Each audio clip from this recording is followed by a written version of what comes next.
Ayon sa PBA, posible na raw makuha ni Jan Amores ang kanyang pro license upang makabalik na sa PBA at makapaglaro ulit. Sa ngayon, nagbigay green light ang PBA kay Jan Amores dahil ang insidente na nagawa niya hindi naman daw nangyari sa loob ng PBA mismo. Kung ikukumpara mo kay Calvin Abueva, mas malala daw talagang ginawa ni Calvin, at si Amores wala naman daw natanggap na indefinite ban mula sa PBA. Bali yung GAB mismo ang nagbigay ng parusa sa kanya at kinuha ang kanyang lisensya.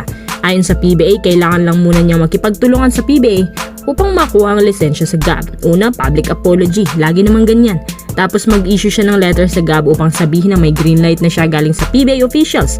Pero pag boboto-botohan pa yan ng governors kung sang-ayon ba sila sa pagpasok ni Amores. Kapag naging okay na, kakausapin siya ng GAB chairman upang pagsabihan at pangaralan. Kadalasan binibigyan sila ng warning tungkol dito na kapag naulit pa, hindi na ibabalik sa kanya lisensya. Kapag binigay sa kanya lisensya, ibig sabihin pwede na siyang makabalik sa PBA.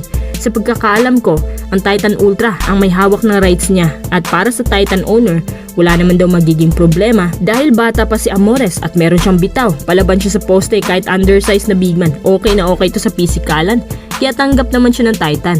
Ang kay Amores, kailangan niyang trabaho ngayon, lalo't malalaki ang mga anak niya. Ang paglalaro niya sa PBA ang tanging pag-asa niya para magkaroon ng panibagong buhay na matatawag. Pero ang mga bagay na to, inalmahan ng mga tao. Lagi naman daw ganyan ang sinasabi nila. Pero hindi pa rin nagbabago. Deserve ng mga tao second chance pero sobrang dami na raw kasi. Kaya no chance na raw magbago. Well, ginawa naman to ng PBA alang-alang sa mga anak niya. At hindi naman siya palalaroin maliban kung masusunod niya ang maraming kondisyon. Kung tanggap naman siya ng Titan Ultra, sa palagay ko, wala namang magiging problema doon dahil huling chance na din niya to. Kapag naulit at napatunayan na siya ay nag-amok ng gulo, siguradong wala nang babalik ang biyaya si Amores.